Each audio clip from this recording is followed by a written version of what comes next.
ও যে বদ্ধ পাগল, কত বড় খোর, তার প্রমাণ কিন্তু ও আজকে নিজেই দিছে। মানে এতদিন বলছে আমার বয়ফ্রেন্ড বিদেশে থাকে, আমার বয়ফ্রেন্ড তার বোন জামাই, তার বাপ।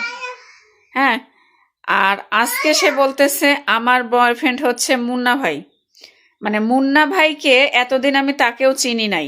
মুন্না ভাইকে আমি আপনাদের একটু পরিচয় দেই।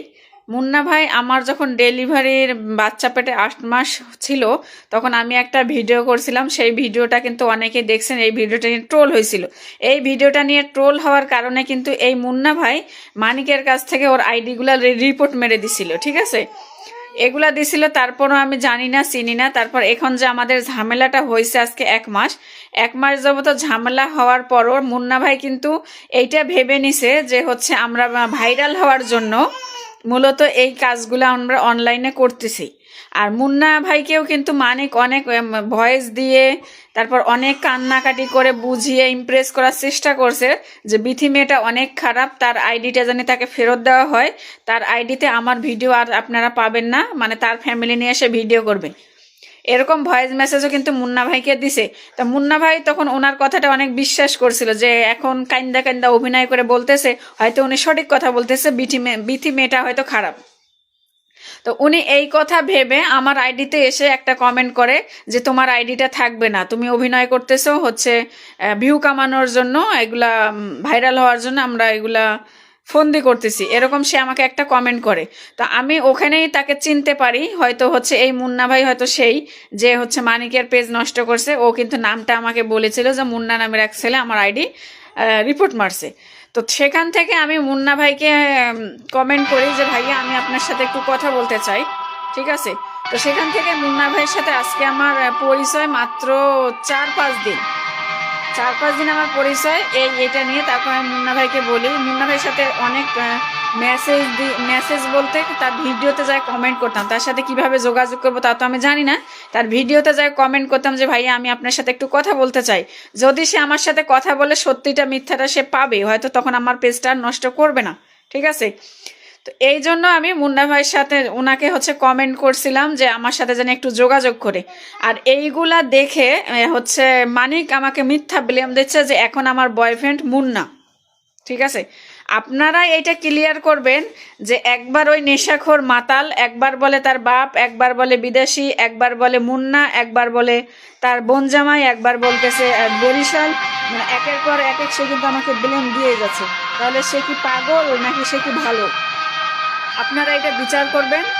আর মানে বিচারটা আমি আপনাদেরকেই দিলাম যে আপনারা আপনাদের মতে আমার কি করা উচিত। আমি আসলে একটা মেয়ে, মানে না পাচ্ছে আমার এই কুল না আছে ওই কুল। আর ও হাজবেন্ড হিসেবে এখনো কিন্তু আমি তার রানিং ওয়াইফ আছি। সম্পর্ক আমাদের না থাক, ডিভোর্স হয়ে যাক, তারপরে তো সম্মানটুকু ধরে রাখা উচিত ছিল, ঠিক আছে? যেভাবে একটা মানুষকে ও মিথ্যে ব্লেম সরিয়ে হাজার মানুষের মানে অনলাইনে এসে বাজে বকতে পারে, তার মান সম্মান নিয়ে খেলতে পারে, সে কিসের স্বামী? সে আবার দাবি করে আমাকে সে অনেক ভালোবাসে, তার শখের নারী আমি। কোন শখের নারী বলেন, আপনারা বলেন। একটা কথা কিন্তু আমি সব সময় বলছি যে এতদিন বিথি নামে যে আইডি পেজ আপনারা চিনতেন, ওগুলা কিন্তু সবগুলাই মানিকের কাছে। ও হ্যান্ড ওভার করতো, আমি কোনো কিছু বুঝতাম না, ও চালাইতো। আর বর্তমান ওই চালাচ্ছে, আমার কাছে কোনো কিছুই নেই, আমার পার্সোনাল বলতে কোনো কিছুই ছিল না। আমি ওর থেকে এখানে আসার পরে, আমার বাবার বাড়িতে আসার পরে আমি জাস্ট একটা টিকটক আইডি আর একটা ফেসবুক আইডি খুলছি, এই দুইটাই আমার পার্সোনাল, আর কোনো কিছুই আমার পার্সোনাল নাই। তো কালকে সে আমাকে একটা মিথ্যে ব্লেম দিছে যে মুন্না নামের কোনো এক ছেলের সাথে মিশে আমি তার আইডি গুলা নষ্ট করছি। তো মুন্না ভাইকে আমি কিন্তু তাকেই চিনি না। তা আমি বললাম মুন্না ভাইকে আমি তো চিনি না, তুমি আমাকে মিথ্যে ব্লেম দিলে যে আমি ওর সাথে মিশে আইডি নষ্ট করছি, আচ্ছা তার আইডিটা আমাকে দিয়ে আমি তার সাথে কথা বলবো, ঠিক আছে? তো ও হচ্ছে আমাকে তার আইডি দেয়নি। তারপর মুন্না ভাই দেখি আমার একটা ভিডিওতে কমেন্ট করছে যে এরকম লাফালাফি করতেছো। তো ওনার কথা শুনে কিন্তু আমি বুঝতে পারছি এই হয়তো সেই মুন্না ভাই। তো মুন্না ভাইকে আমি হচ্ছে ওনার আইডিতে ঢুকলাম। ওনার আইডিতে ঢুকে দেখি মানিক ওনাকে অনেকগুলা ভয়েস পাঠাইছে যে হচ্ছে বিথির সাথে আমার ডিভোর্স হয়ে গেছে, ভাই কাইন্ডলি আমার হচ্ছে আইডিটা ফেরত দেন, আপনি আর বিথির ভিডিও দেখতে পাবেন না, আমি আমার ছেলে নিয়ে ভিডিও করব, ঠিক আছে? এইসব মেসেজ, এইসব ভয়েস হচ্ছে মুন্না ভাইকে পাঠাইছে। মুন্না ভাই আবার সেগুলো আপলোড করছে। তো আমি সেখান থেকে এগুলা দেখছি। দেখার পরে আমি মুন্না ভাইকে কমেন্ট করলাম, ভাই এরকমও মিথ্যে বলে আমাকে দিচ্ছে, আমি নাকি আপনার সাথে মিশে ওর আইডি নষ্ট করছি, তো আপনার সাথে আমার একটু কথা আছে, আমি হচ্ছে আপনি দয়া করে আমার সাথে একটু কথা বলেন। আমি এই কথা মুন্না ভাইয়ের হচ্ছে কমেন্টে করছি। তো এইটাই ও আবার যায় কমেন্ট করছে, ওই জায়গায় আবার মানিক যায় কমেন্ট করছে কি দেখেন আপনারা, এই বাজে মহিলা তোর কাছ থেকে কি আমি পেজ নিছি, তুই কি বাপের বাড়ি থেকে পেজ নিয়ে আসছিস?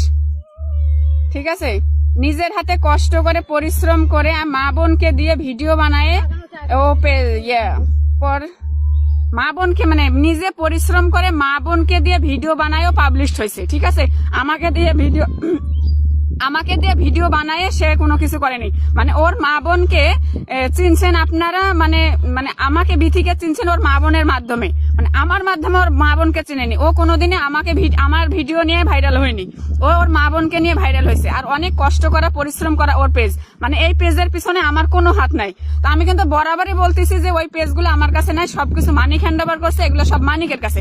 আর আমি এই পেজ কোনোদিন দাবিও করি নাই যে আমার পেজ দিয়ে তুমি পেজ ক্রিয়েট করছো, তুমি আমার একটা আইডি দাও। ওর কাছে কিন্তু 7-8টা আইডি আছে, 7-8টা পেজ মনিটাইজেশন পেজ আছে। আমি এই পর্যন্ত তাকে একটা কথা বলিনি যে একটা তুমি পেজ আমাকে দাও, আমি কিন্তু এই কথা বলিনি, সবকিছু কিন্তু তার কাছে। তারপরও সে বলতেছে বাপের বাড়ি থেকে পেজ নিয়ে আসছিস, মানে আমি বাপের বাড়ি থাকি নাই, ও হচ্ছে ওর বাপের বাড়ি থেকে নিয়ে আসছে আর পরিশ্রম করে মা বোনকে দিয়ে ভিডিও বানায় ওর পেজ তুলছে। এই হলো এক কথা। আর এখানে অনেক বাজে ভাষায় আমাকে বকা দিছে। ঠিক আছে, যে আমি হচ্ছে খাওয়া মাল, তারপর হচ্ছে ভিডিও কি তোর কাছে জোর করে বানাইছি। অবশ্যই সে জোর করে ভিডিও বানাইছে আমার কাছে। ভিডিওতে যদি একটা বাক্য আমি কম বলতাম, ভুল বলতাম, তো এটা নিয়ে অনেক ঝগড়া হতো, অনেক গালিগালাজ হতো। ঠিক আছে, আর আরেকটা কথা বলি, আমার কাছে কিন্তু আজকে 1-1.5 বছর যেহেতু কোনো ফোন ছিল না আমার কাছ থেকে, ও সম্পূর্ণ ফোন সবকিছু ও নিজের কাছে নিয়ে রাখতো। আমি কোনো ফোন চালাইতে পারতাম না। আমার হচ্ছে আমি 1-1.5 বছর যাবত অনলাইনের বাহিরে। আমার যে প্রেগনেন্সির সময় যে আমাকে নিয়ে ট্রোল হয়েছে, তারপর ওই যে উঠানে কাদার ভিতরে আমাকে ভিডিও নিয়ে এগুলা নিয়ে ট্রোল হয়েছে, এগুলা কিন্তু আমি কিছু জানি না, আমাকে বলতেও না কখনো। সে সবসময় নেশা করতো, আইসে আমার সাথে ঝগড়া করতো, এগুলা নিয়ে পড়ে থাকতো, কোথায় কি হচ্ছে এগুলা তাই দেখতো না। তো একদিন আমার মা আমাকে ফোন দিয়ে বলতেছে যে আমি এগুলা মোবাইলে দেখতেছি, মানুষের মোবাইলে এগুলা মানে অনেক বাজে বাজে কথা হচ্ছে।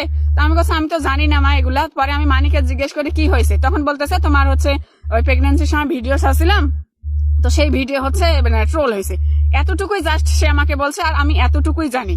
আমি একটা কথা বারবার বলতেছি, আজকে যে 1 মাস মতো হলো আমি একটা ফোন চালাই, আর আমার কাছে একটা টিকটক আর ফেসবুক আইডি আছে, তাছাড়া আমার পার্সোনাল বলতে কোনো কিছু নাই। আর মানিকের কাছে আমি কোনো কিছু আবদারও করতে জানি যে আমার পেজ দাও, তারপরও কিন্তু সে আমাকে বলছে বাপের বাড়ি থেকে পেজ নিয়ে আসছিস, ওর মা বোনকে দিয়ে আমাকে আপনারা চিনেন। আপনারাই কমেন্ট করবেন যে আমাকে দিয়ে ওর মা বোনকে চিনছেন না ওর মা বোনকে দিয়ে আমাকে চিনছেন। ঠিক আছে, আর আমি মুন্না ভাইকে আপনাকে একটা কথা বলবো, দয়া করে ভাইয়া, আমার পার্সোনাল বলে কিছু নাই, এই একটা আইডি আর একটা টিকটক আইডি, আপনি আমার সাথে দয়া করে একটু কথা বলেন, তাহলে বুঝতে পারবেন ওই অমানুষ কতটুকু মানুষ আর কতটুকু অমানুষ। ঠিক আছে, আর কোনটা সত্যি কোনটা মিথ্যা, ও আপনাকে যে ভয়েস গুলা পাঠাইছে সেগুলাও মিথ্যা ভাই।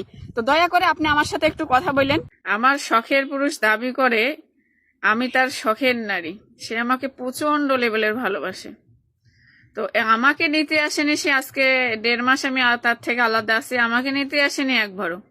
কিন্তু 5 লাখ টাকা খরচ করে রাজশাহীতে দুইবার গেছে সে গাড়ি আনতে, তার শখের জিনিসটা আনতে। হ্যাঁ, তাহলেই বুঝেন ভালোবাসা কোন দিকে। ভালোবাসা। সে বলতো গাড়ি যদি আমার কাছে থাকে তাহলে তোকে আমি ভুলে যেতে পারবো, তোর মতো বিথির আমার লাগবে না, সারাদিন একবারও মনে পড়বে না। ঠিক আছে, তো কথাটা বাস্তব। সেজন্যই কিন্তু সে বিথির দিকে হাত বাড়ায়নি, হাত বাড়াইছে গাড়ির দিকে রাজশাহীতে। তো গুন্ডা পান্ডা দালাল মালাল যাহা কিছু লাগানো দরকার সবকিছু লাগাইয়ে টাকা খাওয়াইয়ে কিন্তু সে তার শখের জিনিসটাই নিয়ে আসছে তার কাছে, যেটা দিয়ে সে মানে আমাকে ভুলে থাকতে পারবে, কারণ সেটা তো আমার থেকেও বেশি কিছু। তো দোয়া করি বিন্দাস ভালো থাকেন।